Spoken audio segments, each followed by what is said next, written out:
4 बच्चों के बाद, लड़कियों के बाद घर में एक बेटा पैदा हुआ। बाप बड़ी खुशी मना रहा है, आज मेरे घर में बेटा हुआ। अभी तक कहता था अल्लाह बेटियां ही बेटियां, एक बेटा दे दे, अल्लाह तेरा शुक्र अदा करूंगा, अल्लाह मैं तेरी राह में ये खर्च करूंगा, वो खर्च करूंगा, अल्लाह एक बेटा दे दे। बेटियां ही बेटियां हैं, अल्लाह ने एक बेटा दे दिया। बेटा दिया, मुबारकबाद मिलने लगी। 4 बेटियों के बाद एक बेटा। अल्लाह तेरा का शुक्र है। बस 7 दिन पूरे हुए, अब भूल गया कि मेरे घर में बेटा देने वाली जात अल्लाह की है। उसने मेरी दुआ सुनी। अब आलीशान तरीके से अकीका कर रहा है। अकीके में सुन्नत भूल जाता है, वो ऐरो गैरों को बुलाने लगता है। उसकी दावत में शराबी और जुआरी आने लगते हैं, कुछ छक्के भी आते हैं, डांस भी करने लगते हैं। किसी ने पूछा ये क्या कर रहे हो? अल्लाह ने एक बेटा दिया है, धूमधाम से अकीका करूंगा। घर में बेटा धीरे धीरे बड़ा होने लगा। 4 साल का हुआ, 5 साल का हुआ, उसने उसको कॉन्वेंट में एडमिशन दिला दिया। अरबी पढ़ने के लिए मौलाना साहब को रख लिया। मौलाना साहब आते, शाम को बच्चे को पढ़ाते, अलिफ बा ता सा कुरान पढ़ाने सिखा रहे हैं। उसके लिए स्कूल में कोई सब्जेक्ट नहीं है, घर में उस बच्चे को मौलाना रख लिया कि आओ ट्यूशन पढ़ा देना। कॉन्वेंट के बच्चों को ट्यूशन पढ़ाने के लिए मेरे बेटे को साइंस और बायो पढ़ाने के लिए जो टीचर आता है वो 5000 रुपए महीना लेता है, लेकिन मौलाना साहब हमारे बच्चे को कुरान पढ़ाने आते हैं तो 500 रुपए दिए जाते हैं। ये है कुरान पढ़ाने वाले मौलवी की कदर कीमत। और वो है कॉन्वेंट के बच्चे को साइंस और बायो पढ़ाने वाले को 5000 रुपए देना। और कुरान जो पढ़ाने आ रहा है घर में मौलाना हाफिज, उसको आप 500 रुपए दे के निपटा रहे हैं। मेरे भाइयों, बच्चे का जहन देखकर मौलाना साहब ने कह दिया उसके बाप से, आपका बेटा बड़ा ज़हीन है, जो पढ़ाता हूं फौरन याद कर लेता है। अगर अपने बच्चे को हाफिज बना लो या आलिम बना लो तो बहुत अच्छा हाफिज बनेगा, बहुत अच्छा आलिम बनकर निकलेगा। मौलाना साहब भूल गए, अल्लाह से दुआ कर करके बेटा मांगा है। चूंकि वो बच्चा 7-8 साल का हो चुका है, कॉन्वेंट में पढ़ रहा है, 3rd और 4th में आ चुका है। मौलाना साहब की बात से बाप गुस्से में आ गया, क्या कह रहे हो, मौलाना बना लो? नहीं, बच्चा बड़ा ज़हीन है, मौलाना बना दो। तुम्हें कितनी तनख्वाह मिलती है मस्जिद में? मौलाना साहब ने कहा 5000, 6000, 8000। बस ये बनाऊं मैं अपने बच्चे को? इतना तो मेरे बच्चे की शादी के बाद उसकी बीवी के मेकअप का खर्चा पूरा नहीं हो पाएगा। गृहस्थी चलती है। मौलाना साहब कुरान पढ़ाइए और जाइए चुपचाप। मौलवी तो बेचारा पहले ही से मरा हुआ होता है, कभी मुक्तदी उसको सुनाते हैं, कभी मस्जिद का मुतवल्ली उसको सुनाता है। उस मरे हुए को मारते हो, उस मरे हुए से लड़ते हो। मेरे भाइयों, समाज और सोसाइटी में जिसको पहले ही मार डाला हो, उस मरे हुए को मारना ये कौन सी बहादुरी का काम है? ये कौन सी अक्लमंदी का काम है? उस गरीब को डांटना और फटकारना ये कौन सी अक्लमंदी का काम है? उस दिन की तारीख से वो कुछ नहीं बोला, आता पढ़ाता और चला जाता। लड़के ने इंटर कर लिया बायो से, नीट का एग्जाम दिया और वो कंपटीशन में कामयाब हुआ, MBBS करने लगा।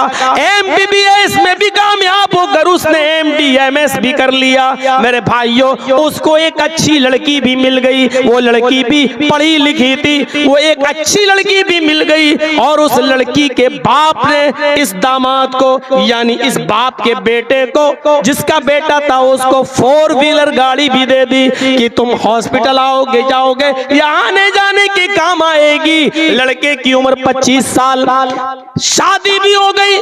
अभी मशवरा ये होता है 2-4 साल तक बच्चे नहीं होना चाहिए, हमें थोड़ी सी तरक्की कर लेना चाहिए। मियाँ बीवी प्लानिंग कर लिए, बच्चे नहीं होना चाहिए।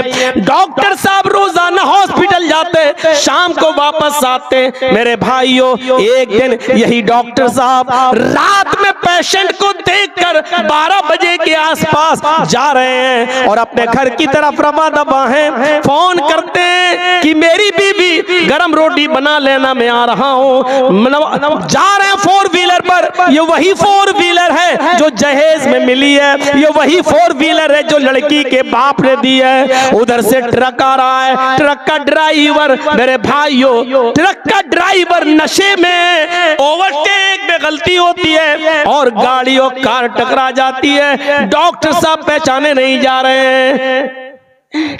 On spot dead body. किसी ने खबर दी कि तुम्हारे बेटे का इंतकाल हो गया।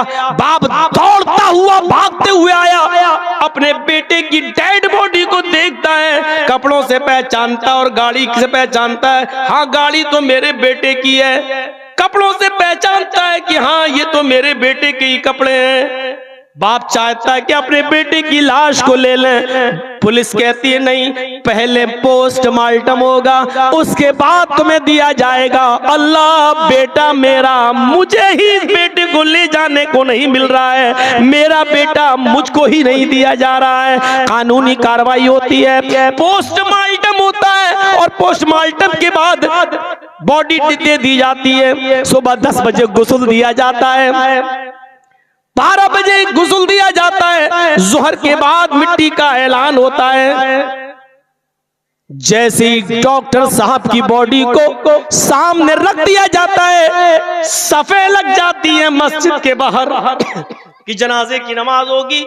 मौलाना साहब अपने हुजरे में बैठे हुए हैं। ये वही मौलाना है जो इसी डॉक्टर साहब को कुरान पढ़ाने जाया करते थे। ये वही मौलाना साहब हैं जिनको 500 रुपया कुरान पढ़ाने का मिलता था। ये अपने हुजरे में बैठे हुए हैं, सफेद लग चुकी हैं। लोगों ने आवाज दी लेकिन मौलाना साहब आने का नाम नहीं ले रहे हैं। किसी ने दरवाजा ठोका, मौलाना बाहर निकले, फरमाया सफेद लग चुकी हैं, जनाजा आ चुका है और आप यहाँ बैठे, जनाजा कौन पढ़ाएगा? डॉक्टर साहब बैठ। मौलाना आते हैं, कहते हैं किसका जनाजा है? मालूम सब था। का फला डॉक्टर साहब का उनके बाप कहाँ है? का ये।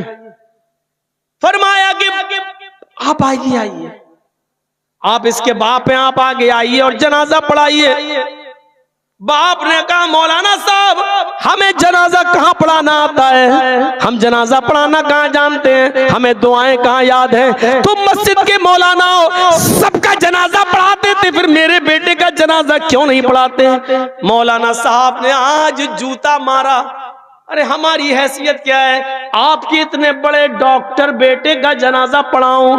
हमें तो 8,000 रुपए महीना मिलता है, इतने में तो आपके बेटे की बीवी के मेकअप में खर्च हो जाते होंगे। हमारी हैसियत इतनी बड़ी नहीं है कि मैं आपके बेटे का जनाजा पढ़ा सकूं। हम बहुत गरीब लोग हैं। लड़के के बाप से कहते हैं, डॉक्टर के बाप से कहते हैं, हम बहुत गरीब घर के आदमी हैं, जितने हम कमाते हैं उसका तो आपके बेटे की बीवी मेकअप में खर्च कर देती है। लड़के के बाप को एहसास हुआ अपने उन जुमलों का जो मैंने कभी कहा था, मौलाना साहब सॉरी, माफ कीजिए, आज तंज न मारिए। ठीक है कोई बात नहीं। जब सॉरी कह दी तो बात ही खत्म। मौलाना साहब आगे खड़े हो गए और जनाजे के लिए अल्लाहू अकबर कहने ही वाले थे कि एक और तंज मारते हैं और कहते हैं, आए डॉक्टर साहब के वालिद साहब, सच बताओ आज तुम्हारे बेटे की बॉडी के मैं ज्यादा करीब हूं या आप? बाप ने सर नीचे कर लिया। मौलाना साहब ने कहा अल्लाहू अकबर और जनाजे की नमाज पढ़ा दी। मेरे भाइयों एहसास करो कि इस अचानक मौत का क्या पता, कितनी मेहनत से उस बाप ने पढ़ाया होगा, लिखाया होगा और क्या क्या सपने सोचे होंगे। लेकिन अचानक इंतकाल, ये अचानक इंतकाल हमारा भी हो सकता है और आपका भी हो सकता है, किसी का भी हो सकता है। जरा तसव्वुर करो कि इस मौत से पहले हमने क्या तैयारी। नबी अकरम सल्लल्लाहु अलैहि वसल्लम फरमाते हैं,